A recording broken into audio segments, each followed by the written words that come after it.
नमस्कार, मैं दर्शन आप सभी का अपने चैनल पर स्वागत करती हूँ। क्या आपने मेरे चैनल को सब्सक्राइब कर दिया है?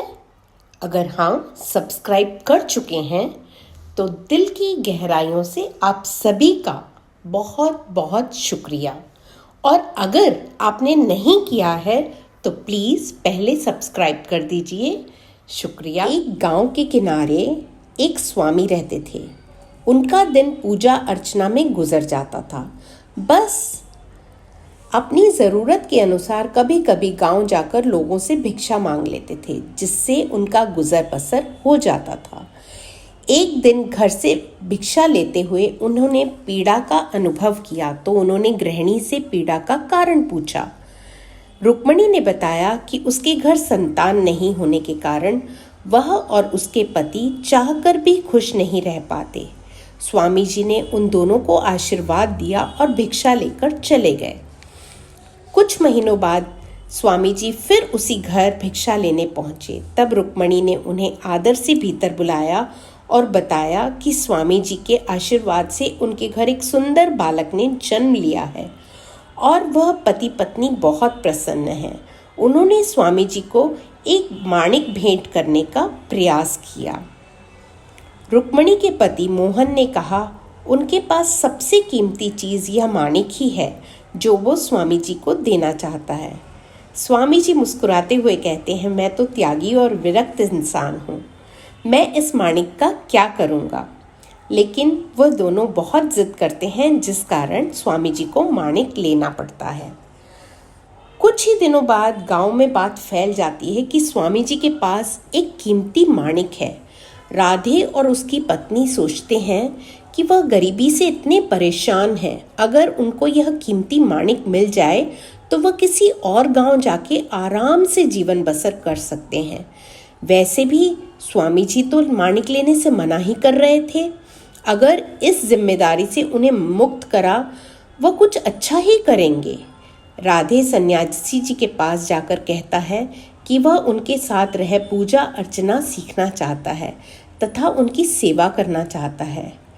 स्वामी जी कहते हैं, मुझे सेवा की आवश्यकता नहीं है राधे, मेरी छोटी सी कुटिया है, मैं एक समय कुछ बना लेता हूँ और उसे खा लेता हूँ। लेकिन राधे बहुत जिद करता है तो स्वामी जी को मानना पड़ता है। स्वामी जी दिन भर तो कुटिया में रह पूजा अर्चना करते थे। कुटिया में अधिक सामान भी नहीं था। स्वामी जी की 2 धोती, 2 बर्तन और एक बिछौना। राधे हर संभव स्थान पर माणिक ढूंढने का प्रयास करता है, पर उसे कुछ नहीं मिलता।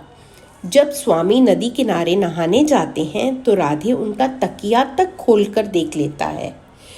कई दिन के बाद जब उसे विश्वास हो जाता है कि माणिक कहीं नहीं है, तब वह स्वामी जी से कहता है, ध्यान अर्चना में मेरा मन नहीं टिक रहा, मैं घर वापस जाना चाहता हूँ।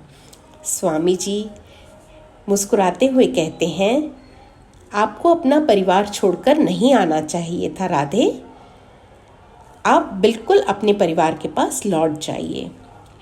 जब राधे जाने को तैयार था, स्वामी जी कहते हैं, राधे अब तो बता दीजिए कि आप क्यों आए थे।